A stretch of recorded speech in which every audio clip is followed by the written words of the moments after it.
connaît son mari, M. Yamba Chima. Il a été plus de 20 ans secrétaire général des finances au Gabon. C'est lui qui avait d'ailleurs été le principal financeur de la campagne, officiellement de Frisoni, et c'est lui qui finançait la dernière campagne d'Omar Bongo. Son surnom, c'était Zeus. De toute ma vie, je n'ai jamais vu sa femme, maman Cathy, avec l'argent d'État. Jamais. C'est avec elle que j'avais su que donc, quand les carnets, l'argent sort de la banque centrale, là, de Yaoundé, là, ça vient donc dans les carnets. Et elle avait toutes sortes de carnets, hein. Les carnets de 500, les carnets de 1000 francs, les carnets de 2000. Ces billets étaient tout frères. Ouais, le Gabon flou. C'est-à-dire, quand tu es chez et maman Cathy à Paris, à Neuilly-sur-Seine, c'est la voisine de Nicolas Sarkozy. Hein. C'est-à-dire, quand le ballon tombe chez maman Cathy, ou les enfants de maman Cathy font tomber le ballon, de l'autre côté de la barrière, c'est chez Nicolas Sarkozy. Yes. Son mari, le tout-puissant Yamba Chima. L'argent du pétrole gabonais, hein, qui a fait le son. C'est-à-dire que le Gabon a joué. Je ne sais pas si vous avez vu l'actualité aujourd'hui, hein, Pascaline est poursuivie encore pour une nouvelle affaire. Ah, ça. De plus de 10 millions de dollars, là. Ou en France ou aux États-Unis? Non, elle est poursuivie en France, mais on l'a... Mais c'est ici, elle ne peut pas dormir. Si Sarkozy, tous les jours, il a les bracelets, on la merde. C'est elle là qui va être prise. Elle est notre moins chère, on va récupérer. Elle là, elle va être ruinée. On va tout prendre. Pour blanchir, elle n'est pas très intelligente. De plus de 10 millions de dollars US. Oui, elle a fait. J'ai vu ça, c'est le journal Le Monde d'ailleurs qui a déclaré ça aujourd'hui. Ils sont en train de tout prendre avec cette vie. Les Français mais ils sont en train de payer l'argent du pétrole gabonais. Mais tu sais, quand Dana parle de ces temps-là, j'étais en train de l'écouter avec attention, de ces moments-là du pétrole. Bon, nous sommes des années 80, je pense Dana aussi. Voilà. Mais cette époque-là, ça me fait forcément penser à la situation avec Bagné. Eline Bagné, excusez-moi de revenir là-dessus. Ça me rappelle le moment où on planait et justement le moment où les Équatos étaient chez nous, là, parce que bon, c'était pas encore le boom pétrolier de leur côté. Et je ne sais pas pourquoi, j'ai pensé directement à ça et à la facilité avec laquelle on a cédé l'île Bagné. En fait, c'est-à-dire la facilité avec laquelle maintenant on fait venir des experts équatos chez nous pour... En fait, cette facilité, la facilité avec laquelle Olegui appelle ce monsieur-là papa, ce n'est pas la ça, facilité. Alors, avec tous les problèmes que nous avons eus... Excuse-moi, c'est la naïveté et comment on appelle l'avidité. Ça me fait mal au cœur. Quelle facilité? C'est la naïveté et l'avidité. Il veut de l'argent, il veut être considéré, il veut qu'on le regarde comme un président. Parce qu'il a vu Théodorine jouer, c'est un gars de la jet set. Oligui a envie de faire jouer les jet-setters et tout le reste. J'ai eu le vent de ça. C'est son idole apparemment. Mais c'est son idole. Le gars n'a pas son temps. Théodorino, on est foutu. Théodorino, le fils, n'a pas son temps. Il n'a pas son temps. Lui veut, donc il joue les allégeances et tout, petit truc. Il est là-bas, machin. Il veut ressembler au type. Mais tu ne peux pas. Théodorine a grandi dans ça. Tu ne peux pas. Donc Oligui, c'est un Kounabéliste aussi. Mais grave, lui, il est même rampant. Il est même allongé, à plat ventriste. Il est bien au sol même. Non, mais tu sais, et là, c'est souvent bien, tu vois, ce que moi j'ai appris avec les lives TikTok, on a eu tous les corps de métier dans les lives. On découvre les juges, on découvre les psychologues, on découvre tous les banquiers, les financiers, on découvre tout. Et c'est là où il faut étudier la psychologie d'une personne dans le milieu dans lequel elle a évolué durant ses années de travail auprès de Bongo, en fait. Et ça l'a beaucoup influencé. Beaucoup. De voir qu'il était, comme il l'appelle vulgairement, porteur de valises, et il voyait des choses. Il vivait des choses. Et forcément, il a grandi dans ça, il a évolué dans ça, et ça l'a influencé aujourd'hui. L'homme ne tient qu'au bout d'un fil. Hein. Il suffit d'un rien pour qu'un homme puisse basculer de gauche vers la droite. Exactement. Quand tu es influencé, surtout par l'argent. Donc, c'est pas la magie. Il faut étudier ici, en Europe, quand on va voir quelqu'un qui se présente aux élections présidentielles, mais on va étudier sa psychologie, sa mentalité. Mais vraiment, ils vont décortiquer la personne un peu partout. Mais dans notre cas, c'est tellement facile de pouvoir étudier Oligui, excuse-moi c'est tellement facile. Quand tu vois un général, qui danse, il est tellement sa psychologie, il est facile à cerner, le gars. Le gars est... Oui, mais c'est pas seulement Oligui, hein. Il y a plusieurs Gabonais. Moi, j'ai eu à faire une déconstruction. Il y en a plein là avec qui comme les gens cherchent toujours les clashs, j'ai eu l'autre, le fameux sniper qui était venu m'attaquer, mais grave, grave, grave. Il pensait que j'allais le répondre. Moi, je suis rentré dans la psychologie de l'homme pour définir qui il est. Juste sur la base de ça. Parce qu'en fait, quand tu arrives, hein, même quand tu suis un leader, et quand tu es en politique, et Dana, elle est là, elle peut en témoigner, quand tu es en politique, tu dois avoir au moins quelqu'un qui te challenge dans ce que tu fais. C'est-à-dire que tu ne fais pas tout ce qu'il fait, tu ne fais pas du copier-coller, tu n'essaies pas de cloner la personne, mais tu essaies de prendre tout ce qui peut être bien et profitable pour lui, pour toi. C'est comme ça que ça se passe dans la vie politique. Il faut avoir un mentor. Mais C'est qui son mentor? Il a été formé par qui? Gary, Lui, bien. quand tu regardes, non, c'est faux, même pas. Gary, c'est non. le C'est grand autre frère, chose. moi je pense que c'est même dans le sang parce que nous on a grandi pas Oui, avec. c'est héréditaire aussi. Et puis bon, Oui, excuse-moi, donc- il y a 3 dimensions dans le leadership. Hein. Il y en a qui apprennent, il y en a qui apprennent auprès de quelqu'un, il y en a qui se forment pour ça, il y en a qui naissent avec ça. Mais lui, les 3, il n'est pas là-dedans, il ne coche aucune case. Mais j'ai dit, hein, quand tu regardes, et je l'ai toujours dit, je me rappelle, il y a une amie qui m'appelle, elle me dit, ah oui, les gens du pouvoir que veulent travailler avec toi, mais ils disent qu'ils sont ingérables. Je dis, ok. Comme mon propre père et ma mère qui sont encore en vie ne peuvent pas gérer ma vie, c'est eux à qui mes parents ont donné la capacité de gérer ma vie, qui viennent. Finalement, je me rends compte que c'est l'entourage d'Aurélien. Le frère, excusez-moi, je suis en train de sucer quelque chose. C'est un moment. Je suce quelque chose là, pardon. Ça va aller en cacahuète sur le live. Maintenant, je lui ai dit que tu sais, je viens d'une lignée où je suis habituée à voir les gens exercer une certaine autorité. En tant que petite fille de chef ou arrière-petite fille de chef, je ne m'étais pas rendu compte que j'avais déjà été initiée à l'influence d'un certain pouvoir. Donc, il y a des titres et des rites de noblesse. Exemple, quand tu arrives dans la famille du père de ma mère, ce sont des petits-fils du fondateur de Mana Mana. Quand tu arrives dans la famille de mon père, le père de sa mère était chef du village de Lengori. Mais quand tu regardes l'Engema, et je lui dis que, est-ce que tu sais que, même si c'est vrai qu'aujourd'hui, la richesse les a surpris, je me sens même plus noble sur les questions de savoir-vivre que ces gens-là. Aimer, c'est parce que tu ne fais pas des investigations. C'est pas pour dénigrer, hein. Là, on se parle en toute honnêteté. Nous sommes des Gabonais à part entière, on va se dire la vérité. Le père d'Olivier, c'était un indigent, au sens propre du terme. C'est le gens qui était tellement crevard qui n'avait même pas l'argent pour boire la régame. Vous savez ce qu'ils buvaient? Le vin de maïs. Vous voyez les soulards des quartiers là, qui sont dans les débits, qui ouvrent à 5h, 6h du matin, qui partent de là à 3h, 4h là. C'est la vie de mes enfants. Ce sont des gens qui ont été exposés à une pauvreté extrême. C'est pas la même chose que nous, Aimé. Nous, on a eu l'opportunité, je peux même dire la chance d'avoir des parents qui avaient au moins un emploi assez décent, qui pouvaient nous donner un carton de cuisses de poulet et manger le riz parfumé. C'était les gens qu'ils allaient manger le riz parfumé dans les fêtes ou chez les parents. Ça dit, c'est des faiseurs. Que Dieu me pardonne. C'est vrai que beaucoup de Gabonais passent par là. Mais c'est des serviteurs. Et Oligui est né en servitude. Et cette servitude-là, il l'a déjà dans les gènes et dans le cerveau. C'est un porteur de valise de génération en génération. Quand vous partez maintenant quand vous regardez bien la maman là, parce que moi j'aime beaucoup la maman d'Oligui. J'ai compassion d'elle. C'est le genre de sœur. Vous voyez, non, ça dit que les frères ont réussi et ils se disent que bon, on va quand même essayer de tirer un enfant pour pas que tout soit une bande de ratés. Je pardonne. Et peut-être que Dieu a eu compassion des larmes de cette dame-là parce que c'était en fait une rejetée du clan des Ngoni. En fait. C'est une faiseuse de ménage chez les généraux de Ngoni.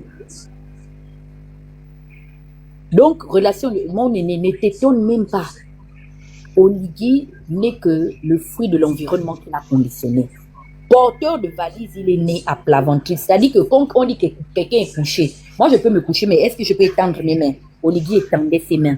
C'est comme ça comment il était. C'est Bongo qui a surestimé Oligui, comme il est sorti derrière Ngari, en se disant, bon, comme c'est le général Idriss qui me l'a emmené, je peux déduire, en entendant qu'il ne sait même pas que c'est sûr que les enfants d'Angari dormaient dans la maison, Oligui dormait dans le garage. Enfin, je me mute, vous pouvez continuer.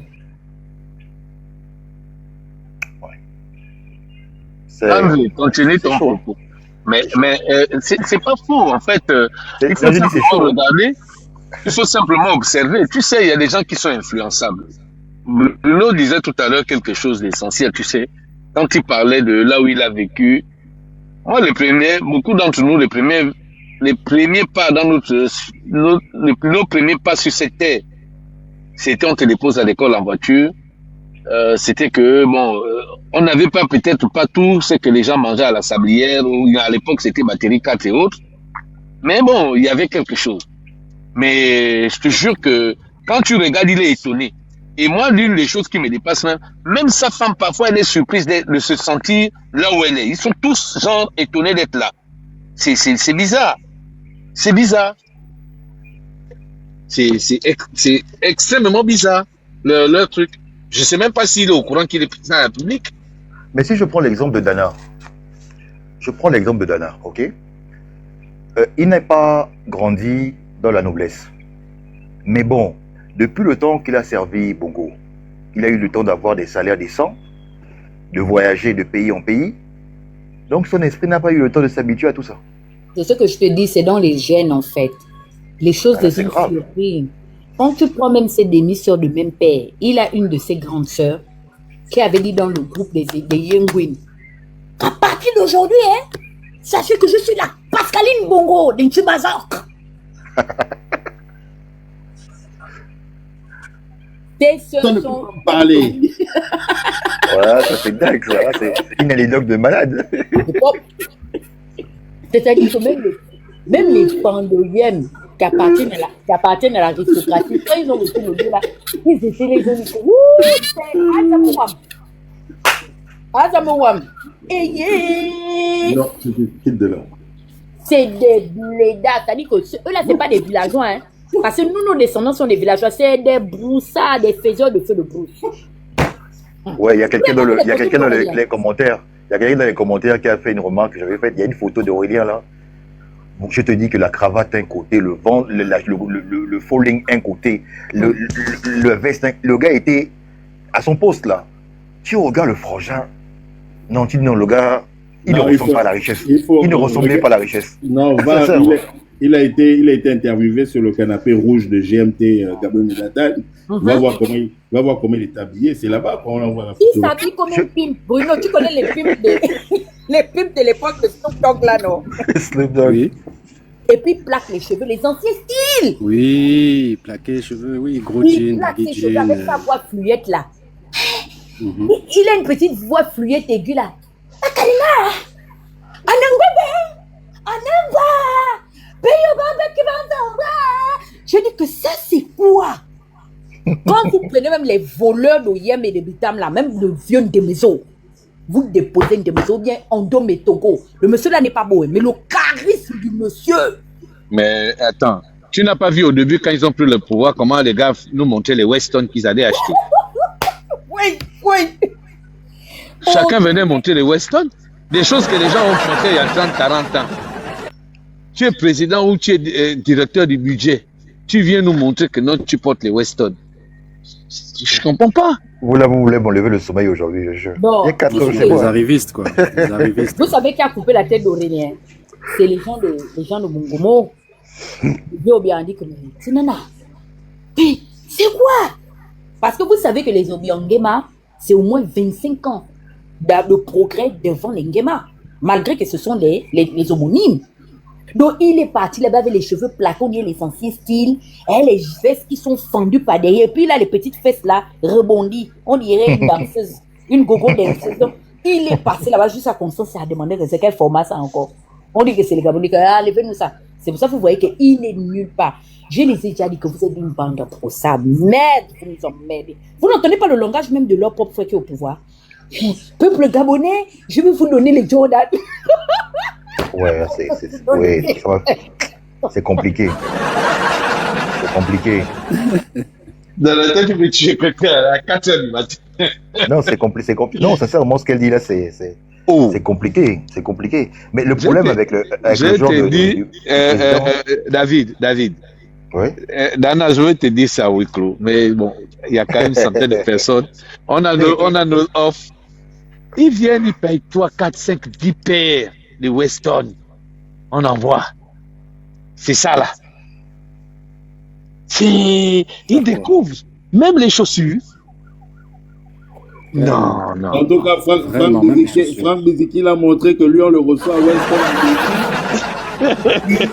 On le reçoit en grande pompe, hein, un activiste qu'on reçoit en grande pompe à Weston de Deauville. On dit, Bien monsieur, sûr. voici les 5 paires de chaussures que vous avez commandées. On lui a montré. Hein.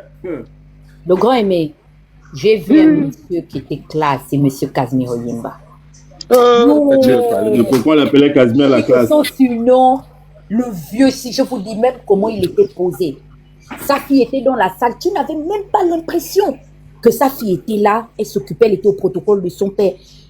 L'élégance avec laquelle il était assis, la veste qu'il a... Non! Ouais, je peux tout dire, un éléphant de l'Est, yeah! Non, Yemba, c'est un monsieur. Le jour que, le lendemain, quand son robot est venu me donner l'enveloppe, il m'a écrit un petit mot que je garde jalousement. Le vieux Cam, la classe. Je ne sais pas s'il faut qu'on les attache pour aller apprendre le savoir-vivre. Je me rappelle, vous savez que j'ai gardé la première vidéo du père d'Oligui. J'ai dit que j'archive ça parce qu'il faudrait qu'un jour on montre aux Gabonais. Eh Seigneur, il fallait voir comment il criait à l'aéroport de Yem. Kabane Mazou! Moi le Mazou, allez brevet! Ouais.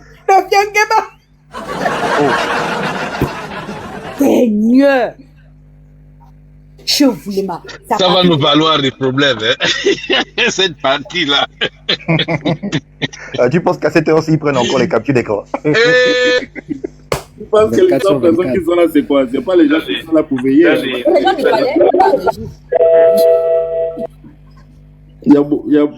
le live enregistré depuis. Mais maintenant, la question que je me posais, justement, puisqu'on parlait des profils et tout ça, quand tu regardes le gars, quand tu regardes par rapport à son passé, si je suis bien ce que Dana a expliqué, est-ce que ce n'est pas le même genre que nos gens du Haut-Togo de l'époque, là, qu'on frappait dans la Fémanie, les gens qui croient aux choses facilement? Le même prototype, ils sont à l'extrême. La vie des... Quand Bongo les avait sortis de la rue, tu as vu leur visage? J'ai vu une photo d'un Kama avec la femme de Fouette Boigny dans les années 60. Ou du moins au début des années 70. Mon Dieu, patience ressemblait au truc qu'on invoque la nuit là. Et vous voyez que ça a pris au Bongo 40 ans pour les raffiner. Enlever les traits agressifs, la sauvagerie et tout. Wesh. C'est exactement le même genre. Et ce que vous ne savez pas, c'est que les archaïques de chez nous, c'est des gens non bonnis. C'est des chasseurs. Vous savez, à un moment donné, chez nous dans le Haut-Togo, on a la savane. Ça veut dire qu'à un moment, vous pouvez retrouver certains animaux que vous trouvez, exemple au Mali et tout. C'est une petite savane qui est là. Les frères généraux de Bongo ont tout tué là-bas. Jusqu'à Bongo a dit que monter à l'Ibouye par nous. Monter, c'est le même genre, à l'état brut. Ça dit que le danger qu'il y a, c'est qu'eux, ils sont encore 5 fois moins développés que ceux qui étaient déjà dans la brousse là-bas. C'est fort, hein? Oui, parce qu'on disait qu'Ali, on lui donnait sa chance parce qu'il était déjà fils de président et qu'il pouvait arriver. Alors que là, c'est complètement un arriviste, en fait, qui revient encore et qui va refaire quelque chose. Il n'a pas la maturité. Enfin, je ne vois pas la maturité, excuse-moi de te couper, Dana, je ne vois pas la maturité du social, en fait. Tu sais, justement, quand on est développé, qu'on est éduqué, qu'on est allé à l'extérieur, qu'on a voyagé, on connaît ce social-là, on connaît que c'est important. Et puis, dans ce qui fait du guébarquisme aujourd'hui, il n'a même pas une parole publique. Depuis qu'il a été élu, on n'entend pas parler de lui, il ne parle pas. Trump, il parle tous les jours. Tous les jours, on entend Trump à la télé. Lui, on n'entend pas parler. Et surtout pour un truc comme ça, des dégarpés, on le voit pas. Donc, il n'a pas le recul et l'éducation et ce qui va avec, il part de trop loin. Il était trop en arrière avec de la rancœur peut-être. Tu vois, c'est pas comme quelqu'un qui travaille à côté de lui et puis il travaille à côté du chef de l'État, qui est un peu comme directeur de cabinet, comme là était un peu là, quoi, qui était un peu dans la politique, qui est déjà un personnage public. Lui, on le voyait pas, donc il y avait peut-être aussi l'envie d'exploser. Je pense même pas que c'est lui qui choisit. Je pense encore une fois que c'est lui qui est un peu un pantin. Pour revenir à mon exemple que Oligui est à 4 heures du matin en train de pleurer parce qu'il voit les déguerpis. C'est l'image de dire que peut-être que c'est pas lui qui dirige, et bon, son cœur était là, et puis que c'est pas lui qui dirige en fait, et qu'il voit s'il constate seulement les dégâts de ce qui se passe, même s'il sait exactement qu'est-ce qui se passe et que c'est lui qui gouverne et que c'est lui qui est comptable de ça, quoi. Mais il n'a pas le recul, je trouve, du social, d'amener le social, d'amener l'éveil des consciences. Il y a un président sud-américain qui vivait dans sa petite campagne de paysans. Il vivait là-bas, lui il a décidé qu'il dirige le pays depuis sa petite campagne, il ne pouvait pas au palais présidentiel. Je ne demande pas que ça se fasse pareil au Gabon, ou qu'Oligui fasse pareil, mais c'était un peu ça le social en avant qu'il y avait de ce président-là, en fait. Je pense que c'est pour ça que les gens l'avaient élu. Et moi, le premier, je voyais ce cœur-là chez Oligui. Non, je ne le connaissais pas. Mais le premier truc que je voyais, c'était, ah ouais, enfin un gars qui est proche des gens, qui est là vraiment pour le peuple. Et puis aujourd'hui, bon, écoute, voilà, on a complètement on a appris grâce au live TikTok, grâce à toutes les choses que vous faites et qu'on vous suit, et grâce aujourd'hui à la technologie qui nous permet aussi d'être nous connectés, de pouvoir vous suivre, plus longtemps et d'apprendre et de connaître, et puis de se rendre compte qu'en fait l'image qu'on a eue du 30 août est complètement anéantie encore aujourd'hui, parce qu'encore aujourd'hui il nous ment qu'il est allé sur le terrain. Mais franchement, je reste toujours choqué. Donc, il est possible de pouvoir fréquenter autant de présidents, même si tu étais seulement porteur de sac, d'aller dans autant de palais, de voyager dans autant de pays, de fréquenter autant de personnes raffinées sans chercher à apprendre. Si tu as sans chercher à apprendre les codes, Mais David, il n'est pas le premier à être des camps de M. Lokoulou. On a eu une Zégué Zondou Flavien, non?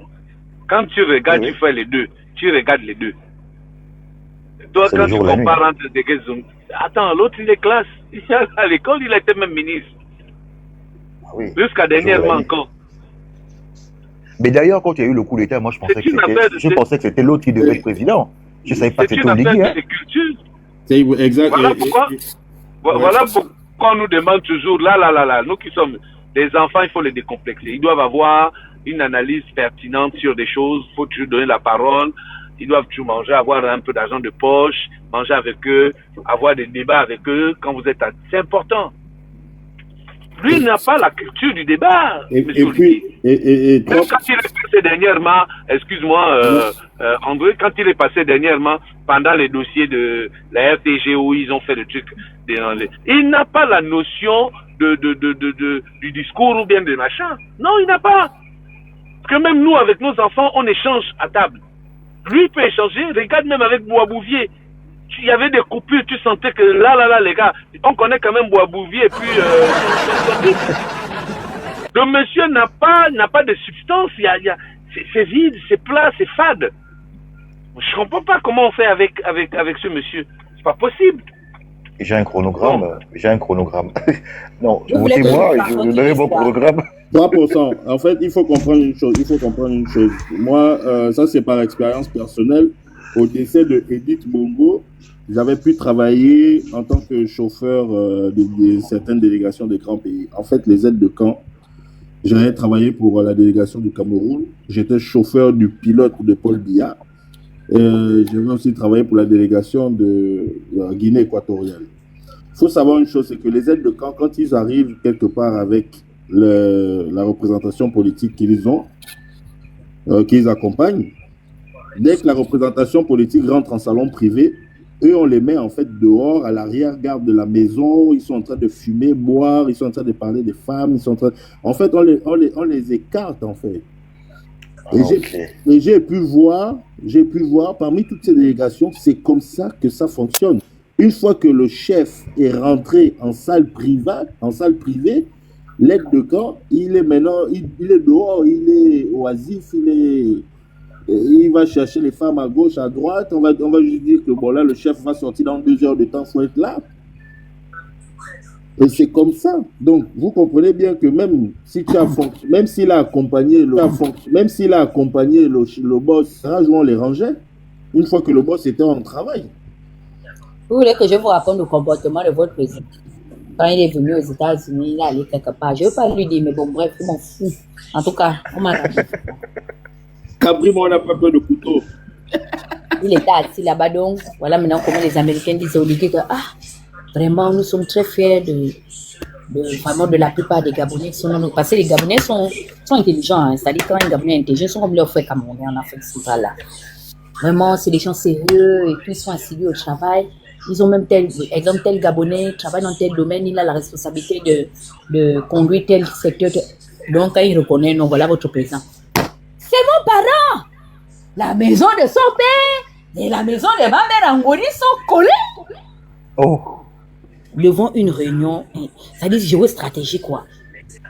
Vous savez les Mintang, nos parents là, les Mintang, les Otangani, eux les Mintang, ils voient ça directement comme ça c'est comment on appelle ça, le clientélisme.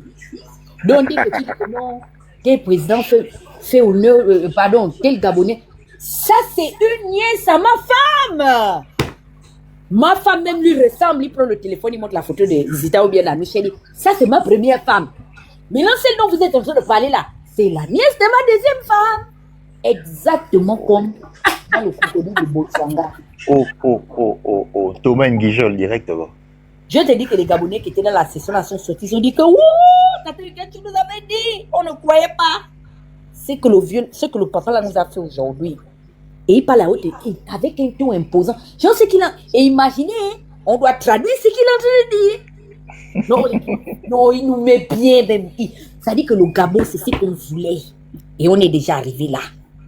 Le problème, c'est qu'on est encore en train de creuser, en fait. Le Gabon est tombé, hein. Le Gabon est très tombé même. Tout le monde, même quand j'ai discuté avec les autorités. Tu sais, Bruno, l'année passée, c'est Montréal qui a accueilli l'Assemblée parlementaire de la francophonie. Donc, tous les membres de l'Assemblée nationale des pays francophones étaient là. Tu sais ça, non? Je pense, oui, probablement. J'ai mangé avec les gens de certaines délégations. Ils m'ont demandé, tu sais, vous savez, les gens de pouvoir, là, ils ont des questions stratégiques. Hein. Ils me demandaient que ma fille, vous êtes vraiment sûr que vous allez vous en sortir avec le monsieur là? J'ai dit, mais pourquoi? Ils disent que, en tout cas, de ce que nous, on a comme retour, ça ne ressemble pas aux Gabonais. Les gens sont traumatisés, en fait. Du niveau de... Non. Et c'est bizarre, hein, aimer à parler de la situation, de l'interview avec les Boabouviers, ou bien quand il est allé à l'émission, un homme un projet ou un Gabonais un projet. Non. Même l'intonation de sa voix, le make-up était... On dit qu'on a pris la poudre de bébé, on a mis... Il était là, avec lui, le visage. Il ne sait pas qu'il ne doit pas mettre le gris. Je ne sais pas qui l'habille, lui et sa femme. Tout le monde sait que la teinte d'Oligui ne va pas avec n'importe quel gris. Il était maintenant assis, on dirait les anciens témoins de Jéhovah. Ça c'est à ça là. Un frère qui est député d'un pays de la sous-région, il m'envoie la partie, il dit que Dana, il me dit que c'est ce que vous voulez faire du Gabon. Tout le monde savait que c'était un rigolo en fait. Et je voyais sur mon fil d'actualité des Gabonais instruits qui ont des diplômes, s'il vous plaît, pas diplômés n'importe où. Diplômés des grandes universités, il y avait même les diplômés de l'université d'Ottawa dedans. Les autres des Berry-UQAM écrivaient, oh, le président vient de nous faire une masterclass. J'ai dit que moi, je vais ouvrir l'école de kounabélisme au Gabon. Parce que j'ai compris que le diplôme sans le kounabélisme ou le néo-kounabélisme, mélangé, vous savez, hein, relation à développer une thèse. Mais le grand, parle-nous un peu de la thèse de kounabélisme et de l'élonguéisme, les symptômes. Non, je vous dis que ce sera étudié. Les Gabonais ont débloqué les niveaux. Et vous savez qu'on a pris ça chez le frère Kamé. Et que vous voulez vraiment savoir que non, il y a les gens qui sont maudits. Mais il faut écouter les soutiens de Paul Biya. Ce qu'on est en train de faire, c'est petit, hein? C'est que les Camerounais m'ont montré. J'ai vu dans une émission quelqu'un qui dit comment que le président Biya est plus généreux que Jésus-Christ. Ouais. C'est depuis le jour là que j'ai déposé. J'ai pris le Cameroun. J'ai déposé. J'ai dit que pardon, mieux je reste avec ce qui se passe au Gabon. Mais Dana, le Cameroun, c'est autre chose. Les gens que Paul Biya a mis en prison, ils ont fait une association pour dire qu'ils se présentent à l'élection présidentielle. Il a pris, jusqu'à aujourd'hui, l'élection, c'est dans même pas 3 mois là. Il n'a pas de liste électorale. Il a confixé ça. Il ne veut pas publier. Mais tu as des gens qu'il a mis en prison. Tu t'imagines un peu le gros bouquet. Ils font une association pour dire nous soutenons le président et nous voulons qu'il se présente à l'élection présidentielle. Un monsieur qui a 93 ans. Donc qui a laissé toute sa vie déjà derrière. Tout est maintenant là devant là. C'est fini là. Là, c'est extraordinaire. Je ne sais pas ce qu'on a en Afrique centrale, mais c'est un gros problème. Hein. C'est vraiment un gros problème. Mais mes aînés, vous savez, on va dire la gangrène, c'est pas que l'Afrique centrale, c'est toute l'Afrique francophone. Tant qu'on ne s'est pas libéré de certaines chaînes, notre problème, on va toujours avancer à chercher à régler des problèmes avec des boulets aux pieds, en fait. Le problème, il est détenu depuis là-haut. Nous sommes pilotés, mais pilotés à vue. Et là, maintenant que c'est en train de péter un peu partout, le pilotage est plus serré et il est plus agressif. Donc, c'est tout pour qu'on puisse jamais s'en sortir de ça. Il faut savoir se libérer, il faut qu'on puisse se libérer. Mais le problème, il est plus haut, c'est pas à notre niveau là. Là, on commande juste l'actualité à notre niveau au présent. Mais il faut creuser en profondeur pour trouver les ficelles. C'est là-bas où on traite le problème. C'est là-bas où on traite le problème. Je ne vais pas faire une fixation sur... parce qu'à chaque fois qu'on va parler de ça, les gens viennent déconstruire. Non, c'est pas ci, c'est pas ça. Mais ça restera toujours les ficelles tirées par l'Occident sur le Gabon. C'est pourquoi on avance pas. Non, oui, bien sûr. Mais il faut comprendre que les Gabonais, quand même, contrairement à leurs voisins, je me rends compte que nous sommes les descendants des nègres de maison. Les Gabonais, c'est des gros assimilés. Hein. On a même un problème à accepter un métissage avec nos frères noirs au détriment d'un métissage Occident-Afrique. Hein. Le complexe. Exactement. Je parlais de complexe tout à l'heure, mais attention, Dana, il y a un monsieur sur TikTok là qui fait un travail extraordinaire sur l'histoire du Gabon caché. C'est qui? Je t'enverrai la page par le nom parce que moi je pas fiche de guerre, hein, parce que si non, c'est pas lui, c'est un Gabonais. Il essaie de faire des résumés de l'histoire du Gabon avant même la colonisation que nous on ignorait. Est-ce que tu savais que par exemple les Kouélés ont subi un génocide? Mais bien sûr, même les Saké, c'est pour ça que ce sont les moins. Mais et tu vois que le mal est tellement profond que nous on veut seulement en fait jouer les ignorants ou bien on veut être aveugle sur certaines choses. Aujourd'hui par exemple les gens sont là, ils font la fixation sur oh oui le pétrole du Gabon, c'est la France qui gère. La France ne gère plus le pétrole du Gabon comme on l'entend parce que 90% de notre exportation pétrolière ça va directement en Chine. Mais seulement la France détient la gestion des transactions financières. C'est elle qui c'est-à-dire que le Chinois paye à la France pour que nous on reçoive l'argent. C'est là où il y a l'influence. C'est quel désordre encore Le facturage. C'est là où il y a encore l'impact. Donc, on est toujours materné ou paterné, je ne sais pas. On est toujours infantilisé en fait. Non, mais c'est aussi un choix volontaire parce que, tu sais, le mal a été, comme a dit le grand frère Relation, l'un des premiers handicaps du continent africain, c'est d'avoir confié naïvement la formation des élites d'une génération à une autre à des gens d'ailleurs. C'est-à-dire, on les a pris, et je me rappelle, Bruno connaît peut-être l'histoire du chef Geronimo. Le chef Geronimo, c'est un chef donc d'un regroupement amérindien. Et Geronimo, au soir de sa mort, parce qu'il avait été vendu par ses frères, donc il a été assassiné, il disait qu'il s'est rendu compte que le plus bel exploit des Occidentaux, c'est d'avoir réussi le génocide identitaire. Ok? Regardez un peu les critères de réussite au cours des années 30, les années 40, les années 50, jusqu'à la fin des années 60, début 70. Les critères, c'était quoi? Parler correctement, écrire correctement la langue du colonisateur. Un des signes de considération dans la société, les valeurs africaines, fallait avoir, c'est-à-dire si tu avais une femme de peau blanche, je précise, c'était le Saint Graal. C'est-à-dire tu avais réussi le plus grand exploit inimaginable qu'un Africain noir de peau, au nez, comme on dit, au nez, au large narine, pouvait accomplir. Donc ces Africains-là étaient déjà lobotomisés. Et c'est un peu justement aujourd'hui le combat qu'a une frange de la société africaine de démystifier l'influence des religions expansionnistes, même dans notre façon de nous comporter individuellement. Et le Gabon, au jour d'aujourd'hui, est entré aussi, peut-être pas au même rythme que les ressortissants, exemple des pays proches du Sahara, là, tels que le Mali, le Burkina et consorts, on a eu et ses alentours. Et il faut bien remarquer la partie où on a le plus exercé une dictature régalienne. C'est la partie du centre des civilisations de l'ouest de l'Afrique subsaharienne. Parce que c'était la partie la plus riche, il fallait automatiquement soumettre les populations. Parce que permettre aux populations d'ouvrir les yeux, comme par exemple Sékou Touré avait fait à la Guinée-Conakry, ou au président du Mali et j'en passe, mais c'était permettre carrément la dislocation de l'empire qui a été formaté sur les richesses de notre continent et de cette partie.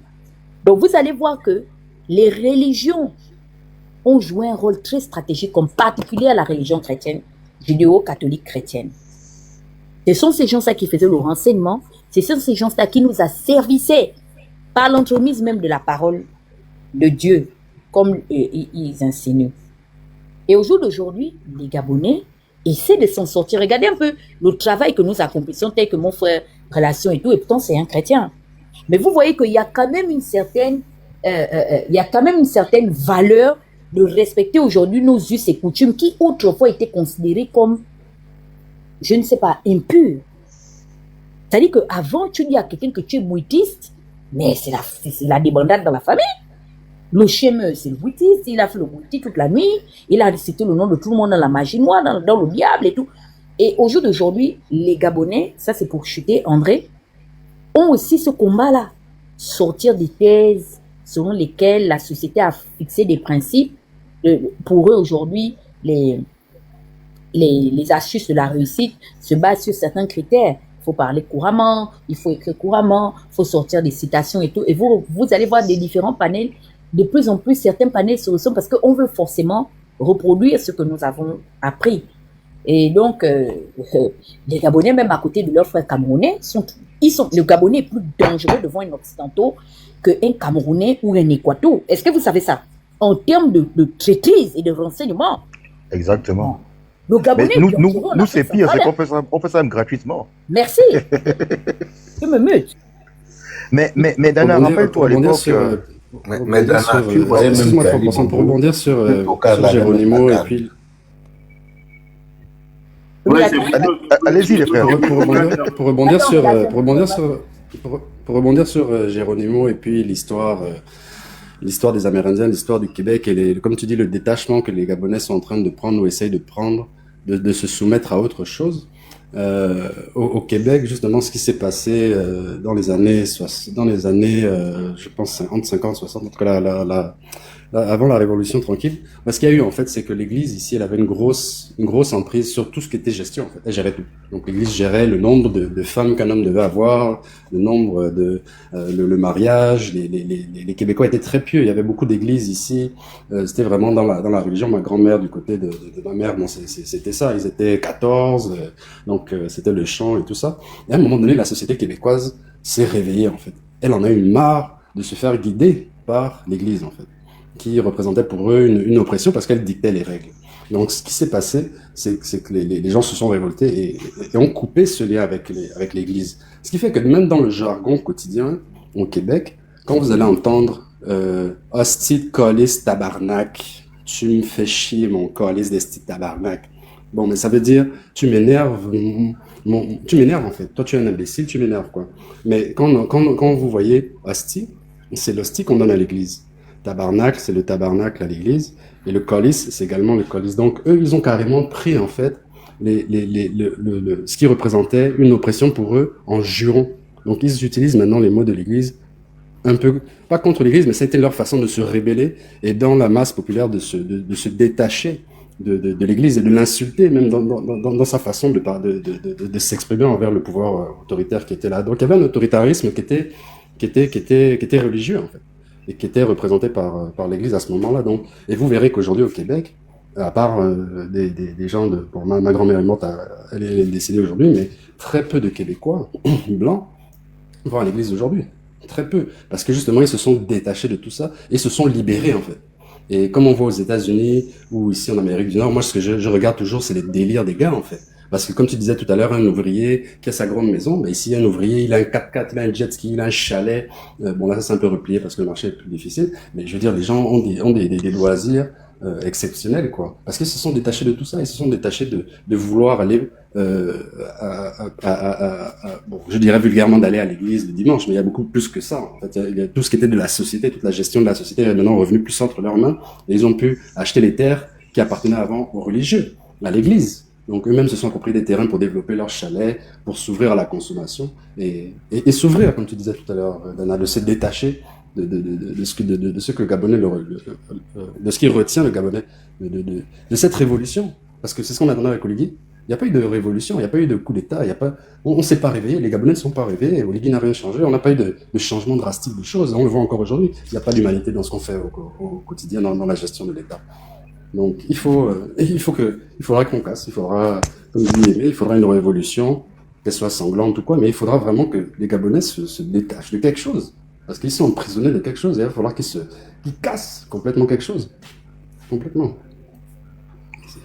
Mais Dana, si tu te rappelles bien à l'époque, toujours dans les années 80, j'étais bien plus jeune, hein, 80, 90, nos parents s'habillaient, pour beaucoup, pour aller au travail, ils s'habillaient en tenue, ils avaient certaines fois des tenues africaines, des tenues en pagne, bien taillées. Je ne sais pas si tu te rappelles de cette période-là, Dana. Non, c'était la tenue du vendredi, mon grand. C'était une Voilà, oui.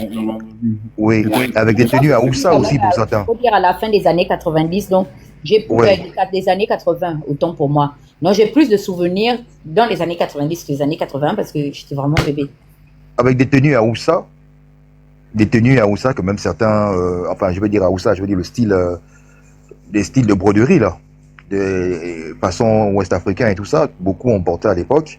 Il fut un temps où on portait, bon, là on m'explique que c'est le vendredi, d'accord, mais bon, je me rends compte en fait que dans notre culture, si on se fie, bon c'est vrai qu'ici on a plusieurs ethnies différentes, mais je veux dire de manière générale, je pense qu'on s'éloigne beaucoup de nos valeurs, beaucoup de nos valeurs. On a tellement voulu calquer sur les Blancs, que même, tu as même des Gabonais qui disent, oui, des Africains, nous faisons partie de ceux qui parlent le mieux français. On se vante même, hein. On arrive à un point où beaucoup d'une certaine génération ne savent même pas s'exprimer.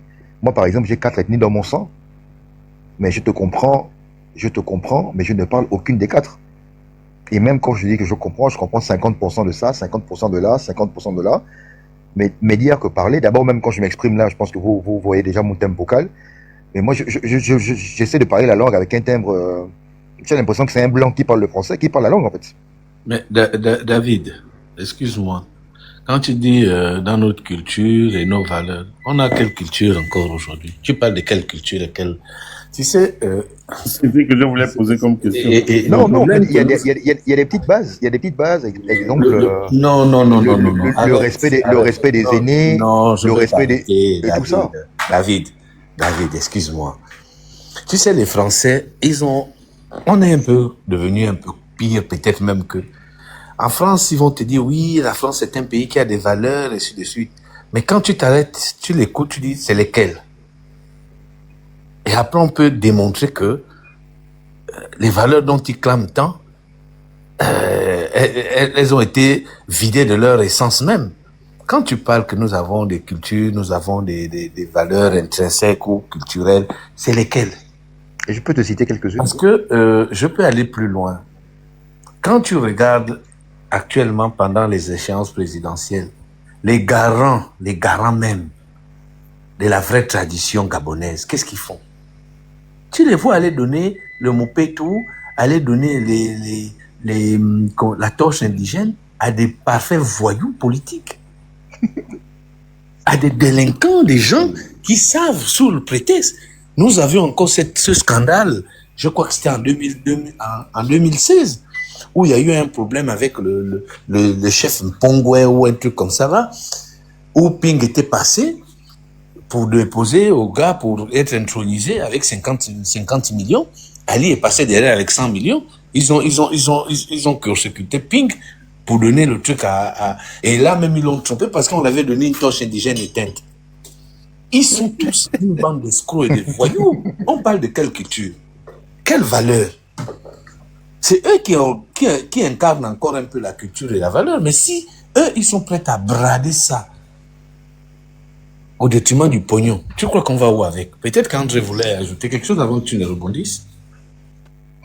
Oui, non, je disais, c'est la question même que la question existentielle aujourd'hui qu'on peut se poser, c'est pouvons-nous identifier véritablement c'est quoi nos valeurs à nous, les principes qu'on défend? Parce qu'on parle ici bien des valeurs culturelles africaines, mais elles représentent quoi aujourd'hui? Très honnêtement, hein, très honnêtement, aimer relation père et fille, moi je te suis depuis longtemps, je vois comment tu es très attaché à tes enfants, tu leur inculques une éducation qui est propre à la tienne, aux valeurs que tu défends, à tes principes, etc.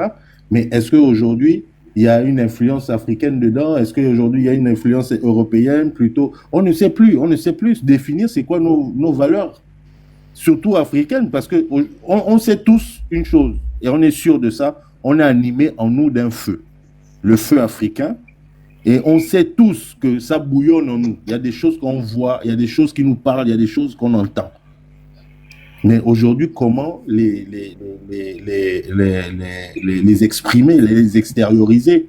On ne sait plus, il n'y a plus de repères.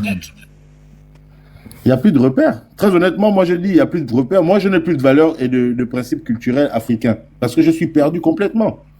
J'ai encore mon grand frère, lui, il est en plein dedans. C'est mon petit repère parce que notre père n'est plus. C'est mon petit repère. J'essaye un peu de le guetter des fois quand il fait ces choses. Mais très honnêtement, je suis perdu dans la chose. Ouais. Non, c'est vrai. C'est même qui a initié Olivier là récemment. C'est quoi son nom? J'ai oublié son nom, là, je l'ai vu dernièrement là, dimanche. L'ancien porte-parole d'Ali que Olivier a levé à la tête du pays. Ouais. Il va apprendre la culture, il faut aller souscrire chez lui. C'est ça la culture, le gars est très louche. Le gars est très louche. Oui, bon, mais c'est un peu ça. Excuse-moi, David, je te laisse te dire quelque chose. Est-ce que tu ne vois pas que le sacré est devenu ordinaire et léger au Gabon? Ou bien? Tout à fait. Les gens n'ont plus peur du sacré. Nous, à l'époque, on grandissait, même toi qui es né aux années 80. Quelqu'un mettait un ruban rouge et noir sur un manguier. Personne ne touchait. Personne. Ouais. Tu pouvais arriver et tout. J'ai vu quelqu'un aller. Comment on appelle ça? Il a vu le mouton avec de l'argent. Il a pris le mouton, il est allé vendre et il a récupéré le pognon. Nous, on avait peur de ces choses-là. Exactement. Exactement. Posez-vous la question, qu'est-ce qu'il y a désacralisé? Qu'est-ce qu'il y a désacralisé dans vos chambres à Paris? Comment fait le mouton du sacrifice? Jusqu'à l'époque. Je te jure. Mais après, les choses sont évolutives. Ce qui a désacralisé ça aujourd'hui, très honnêtement, c'est l'influence des cultures occidentales sur les Africains. Ça, c'est premièrement. Deuxièmement, c'est l'accès à Internet, à tout ce qu'il y a aujourd'hui qui nous permet de relier le monde entier entre nous. Comme ça, on voit ce qui se passe ailleurs. Et aujourd'hui, non, ça annule tout. Mais attention, frère. Les Béninois, c'est juste une manière de parler, hein, parce que grâce justement à ce dont tu parles là, moi je voyage chaque jour je voyage dans des cultures d'autrui. Je vais chez les Yoruba, je regarde des vidéos chez les Yoruba, les Zoulous et tout ce qui va avec. Mais prenons même les Zoulous, les Kossa, les Yoruba, mais eux, malgré le fait qu'il y ait Internet, malgré le fait qu'ils voyagent, ils emmènent leur culture. Pas tous, parce que bon, il y aura toujours des exceptions. Mais une bonne majorité reste fidèle à leur culture. Moi, j'ai l'impression que nous, les Gabonais, nous avons une facilité. Moi, je parle pour ma génération. Hein, je ne sais pas comment ça s'est passé dans le passé. On a une facilité à se dénaturer. C'est-à-dire qu'on épouse facilement ce qui vient de l'extérieur. Et on a très peu l'envie, pas d'imposer, mais d'inculquer aux autres notre culture. Par exemple, je vais vous donner un exemple simple. On fait la queue à Nombakele, au centre-ville, pour le Richep, dans notre pays. Mais on n'arrive pas, avec toutes les cultures que nous avons dans notre pays, là, d'autres pays, enfin je veux dire les Béninois, les Togolais, les Sénégalais, tout ce qu'il y a, on arrive très difficilement avec tous les merveilleux plats dont nous disposons. C'est-à-dire les feuilles de manioc, nous avons plusieurs manières de les préparer selon les ethnies, enfin, l'odika et tout ce qui va avec. On a des difficultés à faire aimer nos plats à nos frères étrangers. On a des difficultés, je sais pas comment ça peut s'expliquer. On se fait coloniser par le riz tchèp, on se fait coloniser par le riz d'Amégas, de maman Amégas, enfin le riz popo. On se fait coloniser par les soya, mais on n'arrive pas. Quel est le plat qu'on a réussi à faire aimer à nos frères étrangers? Un seul plat qu'on a réussi à faire que quand les étrangers viennent au Gabon, ils disent que quand on va au Gabon, vraiment il faut qu'on goûte ce plat-là sans quitter. On peut pas quitter ce pays-là sans avoir goûté ce plat-là. C'est lequel? Le plat là s'appelle le 12, c'est le 12. C'est le foyer des relations qui a sorti ça. 3%, un élément de réponse, un élément, et puis je vais laisser le grand relation parler. Okay. Tu sais, quand tu parles de ces pays-là, que tu dis qui s'imposent un peu culturellement malgré l'avenue d'Internet, il faut savoir une chose derrière, c'est que ces pays, culturellement, ils ont une histoire.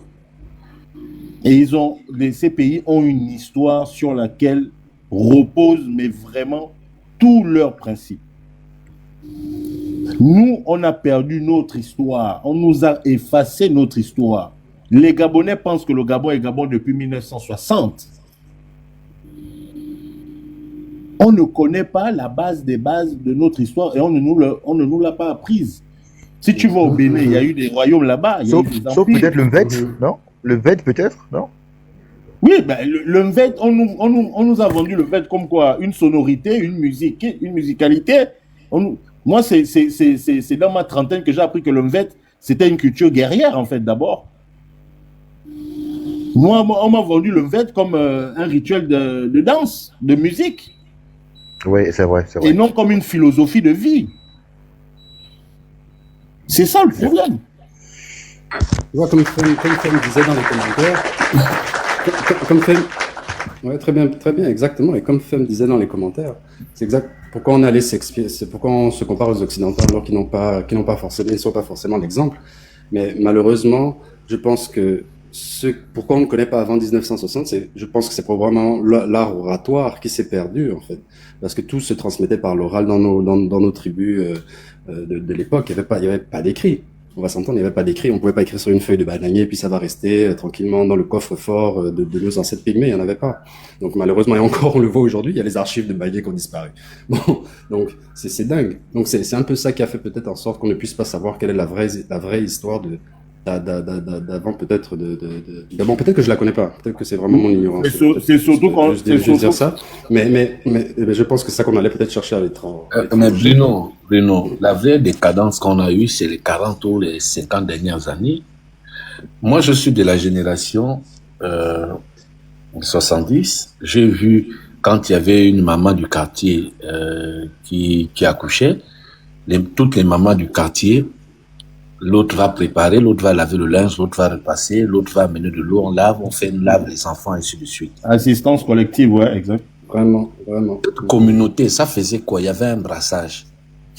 Tu avais les fans, les miennes, les pounous, les quotas, machin. Ça voudrait dire que ma maman savait que quand il y a une maman quota, dans leur tradition, c'est comme ça qu'on fait l'eau chaude, c'est comme ça qu'on entretient la maison, ainsi de suite.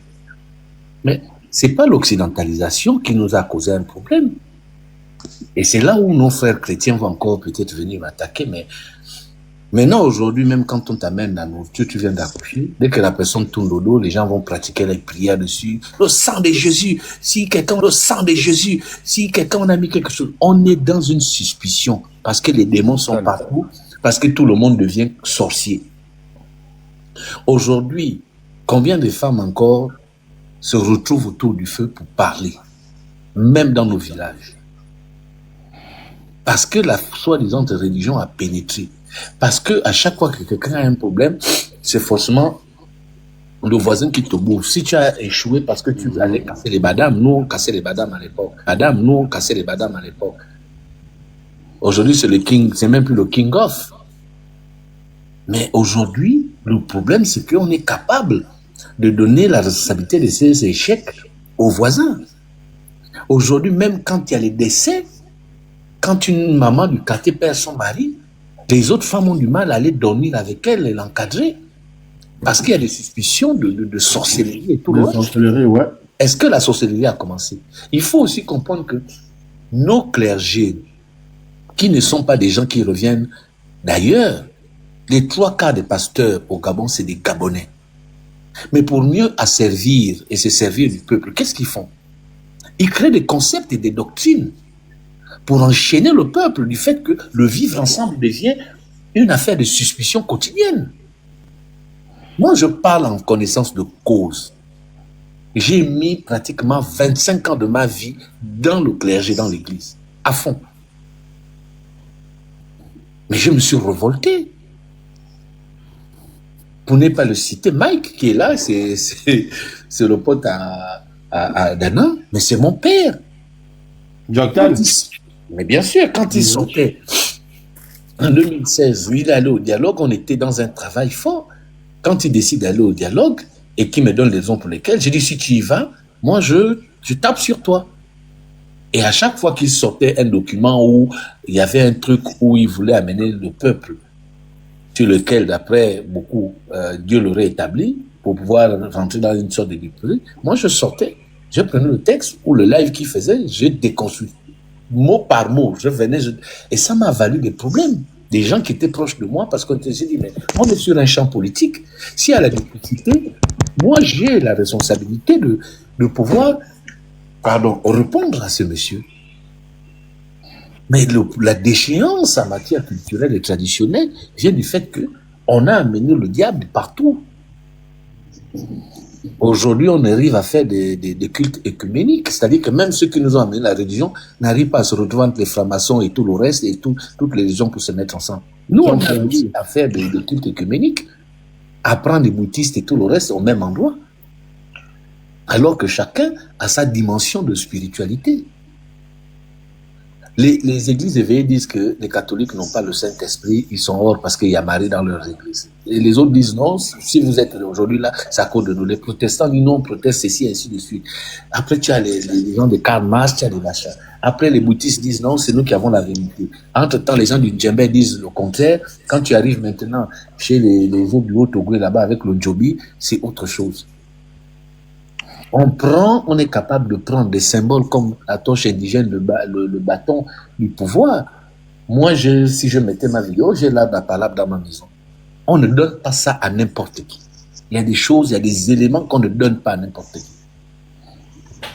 Parce que M. Oligui est passé au pouvoir, on est capable de lui donner la torche. Est-ce qu'il comprend même les mécanismes? Parce que en spiritualité, il y a quoi? Il n'y a pas de neutralité. Il y a des éléments qu'on peut te donner qui vont t'écraser. Si tu n'es pas préparé. Il faut avoir, comme on dit souvent, un soubassement.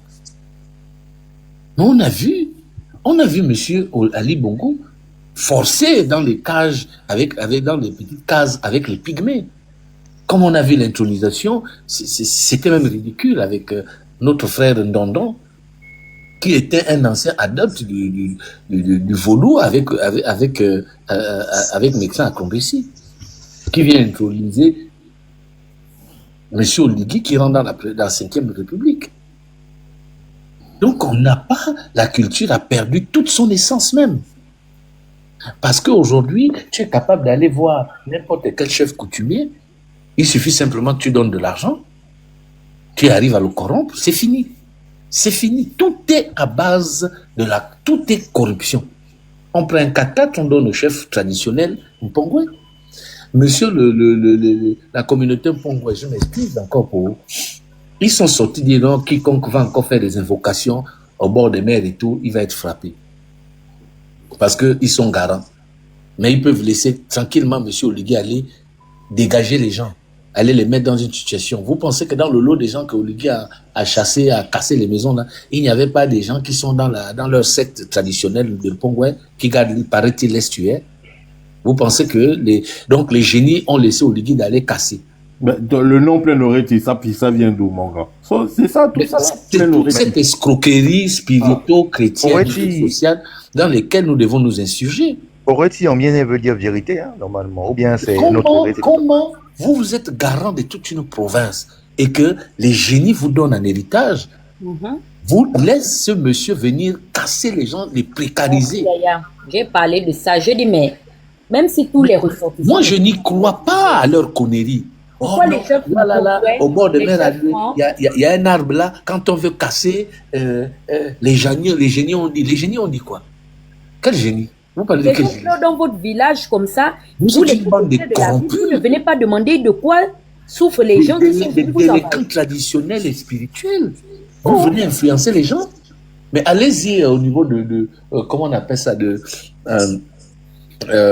vers là. Mais les christianistes célestes, tous les jours, ils font leur baptême à minuit, là-bas, 4 h du matin. Malgré les injonctions de ces gens-là, parce qu'ils savent qu'ils sont dans le faux. Mais tu rejoins même une question que je voulais poser. C'est bien beau de parler de la mer et tout ce qui va avec. Mais est-ce que, c'est la question que je voulais poser tout à l'heure, mais bon, je vais profiter maintenant. Est-ce qu'on arrive encore à taper le diable réellement au Gabon? Parce que je me suis posé la question. Tous les crimes rituels qui se sont passés, puisqu'on y sommes à Libreville, restons sur Libreville. Tous les crimes rituels, donc c'est-à-dire tout le sang innocent qui a coulé sur la terre de Libreville, qui appartient au Pongwe, en parenthèse. Pourquoi? Parce que on parle des bases de nos cultures, on parle de tout ça et tout. Pourquoi on n'arrive pas, ou on n'arrive plus, de ce qu'on a entendu, parce que moi je n'ai pas vu ça de mes yeux, on n'arrive plus à taper le diable de façon à ce que la personne qui a commis tel acte soit touchée, soit châtiée, et que ça devienne un exemple au point où les autres ne peuvent même pas tenter de le faire. David, moi je vais te dire comment on tape le diable. Je n'ai jamais été initié, je vais te dire. En spiritualité, il y a ce qu'on appelle les droits légaux. Ça veut dire que si toi tu prends quelque chose qui m'appartient et que tu insistes, tu ne veux pas me le restituer. Tant que tu as ma chose là, il suffit que je rentre même dans nos WC modernes ici, là, je m'assois là-bas, je m'assois tout nu. Et je cite ton nom que tu as vu, il a pris ma chose. Voici ce qui doit l'arriver. Comme tu as ma chose, c'est à moi. Ce que je veux dire sur toi va t'atteindre. Il n'y a rien de machin. Toute spiritualité, qu'importe, que tu sois musulman, que tu sois bouddhiste, il y a une loi qui tranche. Tu ne prends pas la chose d'autrui. À partir du moment où tu as quelque chose qui n'est pas à toi, même Dieu ne te protège pas. Voilà pourquoi tu vas regarder la plupart de nos fameux pasteurs au Gabon qui ont des cash flows tous les jours. Autant d'argent. Qu'est-ce qu'ils accomplissent avec? Les 3/4, ils sont locataires. Quand ils ont un véhicule, même neuf, ça ne dure pas plus de 3-4 ans. Observe, hein, moi, c'est mon milieu. Mais pourquoi? Parce qu'ils veulent posséder des choses qui ne sont pas à eux. Et tu ne peux pas être béni, tu ne peux pas avancer dans la vie tant que tu prends des choses qui ne t'appartiennent pas ou que tu te sers de la misère des gens pour avoir une... Tu ne peux pas évoluer. C'est des lois qui sont immuables, on ne les bouge pas. C'est des lois karmiques. Voilà pourquoi tu vois toute la déchéance, même de l'Occident, où tu as une nouvelle génération des gens qu'on appelle les ethnos, les noms, quoi, des gens qui se définissent maintenant comme des vertèbres, d'autres disent non, moi je suis un arbre, d'autres machin. C'est toute une déchéance. Non-binaire, binaire, non-binaire, les gens qui sont ni homme ni femme. Il te dit il n'est plus un homme, il n'est plus une femme. Pour lui, c'est défini, par exemple, comme un végétal ou un truc comme ça. Pourquoi on arrive à cette déchéance? Et nous sommes en train de rentrer dans cette ère. Et de manière inextinctable, on ne peut pas arrêter ce processus-là. Pourquoi? Parce que là où la méchanceté abonde, le diable prend de l'ampleur. Et le diable, comme on tente de le faire passer,